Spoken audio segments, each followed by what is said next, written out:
Hello everyone, ngasidi Dasera numitki aina Dasera numita tawjaba thabak thoram khara mayamgi mafamda khudol tamjage ado ichanupi se Dasera numita poe ado mana lai khuramnaba masagi lai hekjarine ma hekjara ine thijara ine ado ai ngamjaba khara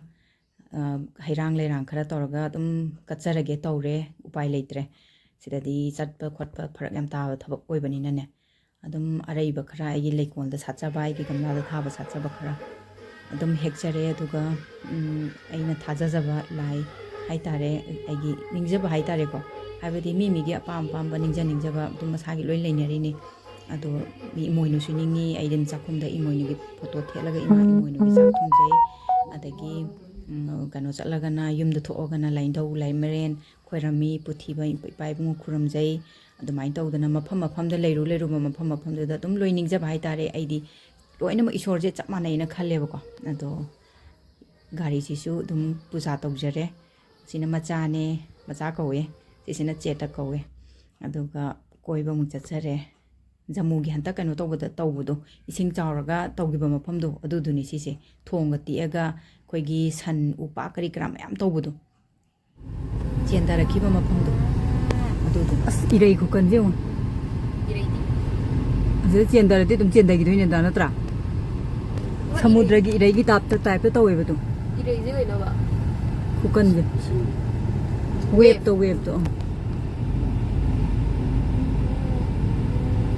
sem kalle sidi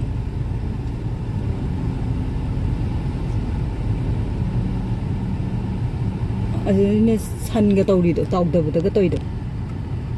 loi tawdara ido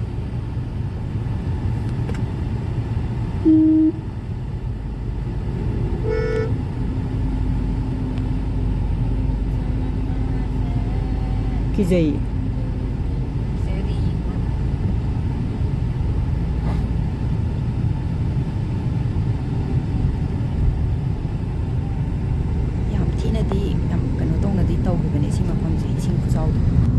si ani se ai kai favorite chocolate ne to piringe de ko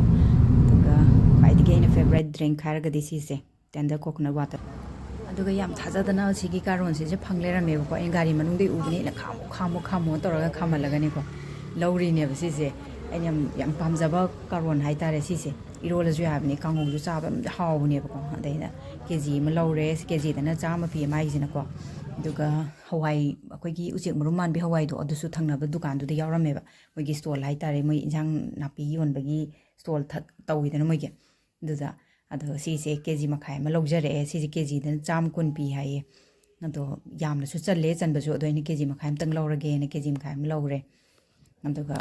adum thok lerameba adum phange haye du season ani month ani mukti phangini hai aduga lemon si ke gi haijang se sisu thok lerami chanu pina uri e do haijang je ma hojiki dukan ma puduna ne charo icha gi damakta pirabani na free da pire ba simdi paisa la hoga yadre ba sina chanu pina chaninge ha da lemon yam pam e ma je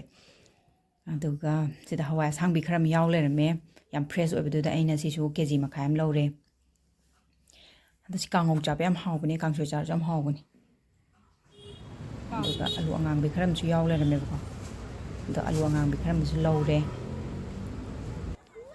aduga halakpada rabon mai tha doi tog lerame deida sisu yeng ba change mayam sumai tawdana rabon mai thabada aigi manungda leramba phatta hawdi punamak loi chakpa oikrasunu haina